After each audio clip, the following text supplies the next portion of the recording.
Okay, everybody, story number 5, episode 16. Beginning, part 5, living aboard with Chihuahuas. When Peter Lee found himself about to be hijacked on his 41-foot yacht by armed pursuers, the dog, who thinks he's a lion, leapt right into the action, furiously attacking the gunman until one of them shot him and stabbed the Pooch between his shoulder blades. Amazingly, the dog was nursed back to health and the family continued with their voyage. Ciao! Kankuntu. It's not every day that a dog saves its family from armed pirates at sea, but amazingly, that's exactly what Kankuntu did. When Peter Lee found himself about to be hijacked on his 41-foot yacht by armed pursuers, the dog, who thinks he's a lion, leapt right into action, furiously attacking the gunman until one of them shot and stabbed the Pooch between his shoulder blades. Damn. Amazingly, the dog was nursed back to health and the family continued with their voyage. Patty. Blues runner-up to the 2001 award was Patty, a yellow lab retriever who saved her owner from drowning while on a winter dunk hunting excursion. After Ray Fogg's boat capsized and dumped the two into the frigid North Atlantic waters, Patty allowed him to grab hold of her tail while she vigorously doggy paddled against the powerful current.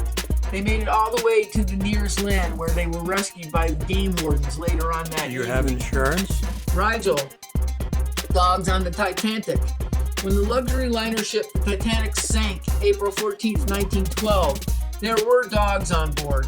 The Titanic had excellent kennel facilities. Even a dog show had been planned for Monday, April 15th. There were 10 dogs that boarded the Titanic, but only 3 survived. 2 small dogs were saved with their owners in the lifeboats. The third dog became a famous hero. The dog was a large Newfoundland owned by the ship's first officer, and his name was Rigel. The following is a story that was published in the New York Herald on April 12th, 1912. Not the least among the heroes of the Titanic was Rigel, a big black Newfoundland dog that belonged to the first officer, who went down with his ship. But for Rigel, the fourth boat that was picked up might have been run down by the Carpathia. For 3 hours, he swam in the icy water where the Titanic went down, evidently looking for his master, and was instrumental in guiding the boatload of survivors to the gangway of the Carpathia. Jonas Briggs, a seaman aboard the Carpathia, now has Rigel, and he told the story of a dog's heroism.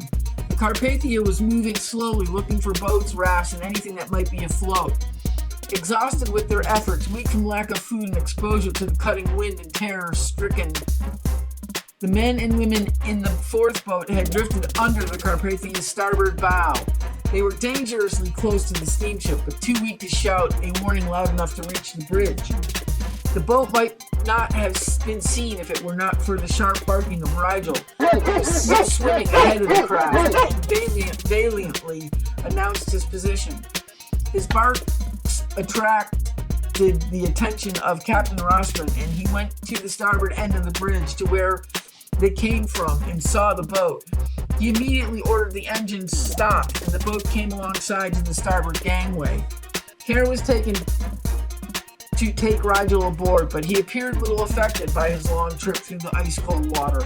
He stood by the raft and barked until Captain Rostron called Briggs and had him take the dog below. Okay, everybody, story number 5, episode 16. End part 5, living aboard with Chihuahuas. The boat might not have been seen if it were not for the sharp barking of Rigel, who was swimming ahead of the craft and valiantly announced his position.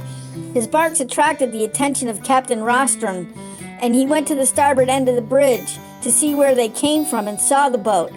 He immediately ordered the engines stopped, and the boat came alongside the starboard gangway, and everybody was safe. Ciao!